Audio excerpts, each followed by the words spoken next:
இயேசுவில் அன்பிற்குரியவர்களே, பொது காலத்தின் 16வது வாரம் ஞாயிற்றுக்கிழமையிலே நம்முடைய உழைப்பிற்கும் பணிக்கும் தேவையான நேரங்களை எப்படி சரி செய்து ஆண்டவர் இயேசுவின் பணியினை முன்னெடுத்து செல்வது என்பதை சிந்திக்க நாம் இன்று அழைக்கப்படுகின்றோம். இன்று பலரின் உழைப்பை சுரண்டி சிலர் ஆடம்பரமாக வாழ்வதும், ஓய்வின்றி உழைத்தும் நலமான வாழ்வு கிடைக்காமல் பலர் வாழ்ந்தும் வருகின்றனர். நம் உழைப்பை சரியான திசையில் சரியான பலத்துடன் இலக்கை நோக்கிய தீவிரத்துடன் செலுத்தும் போதுதான் வெற்றி பெற முடியும்.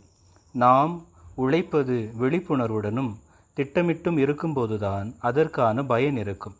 இன்றைய நற்செய்தியில் ஆண்டவர் இயேசு கிறிஸ்து தன்னுடைய சீடர்களிடம் உழைப்பதற்கேற்ற ஓய்வினை எடுங்கள் என்று அறிவுறுத்துவது, தொடர் உடல் உழைப்பு சோர்வினை உண்டாக்கி பணி வாழ்வில் தொய்வினை ஏற்படுத்தும் என்ற கருத்தினையும், ஓய்வின் வழியாக செய்யப்படுகின்ற பணியானது எத்தகைய மனநிலையில் எந்த நோக்கத்திற்காக செய்யப்படுகிறது என்பதை மறு ஆய்வு செய்து பார்க்க கொடுக்கப்படும் அழைப்பாகவும் உள்ளது. மேலும் இயேசு தனது பணிக்காக ஓய்வின்றி உழைக்கும் சீடர்கள் மீது கொண்ட அன்பினையும் அரவணைப்பினையும் எடுத்துரைக்கின்றது.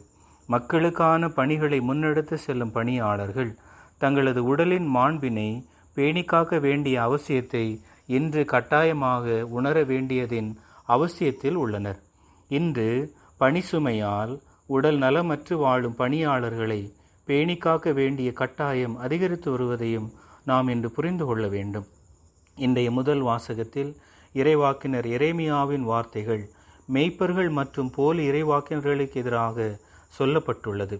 மந்தைகளை சிதறடிக்கும் மெய்ப்பர்களை அகற்றிவிட்டு பேணிக்காய்க்கும் மெய்ப்பர்களை ஆண்டவரே நியமிப்பார் என்பதன் தொடர்ச்சியாக இரண்டாம் வாசகமானது எபேசியருக்கு எழுதப்பட்ட மடலில் யூதர் பிற இனத்தார் என பிளவுபட்ட இரு இனங்களையும் ஒரே கிறிஸ்தவ சமூகமாக இயேசு தமது சிலுவை வழி இணைத்ததை எடுத்துரைக்கின்றது.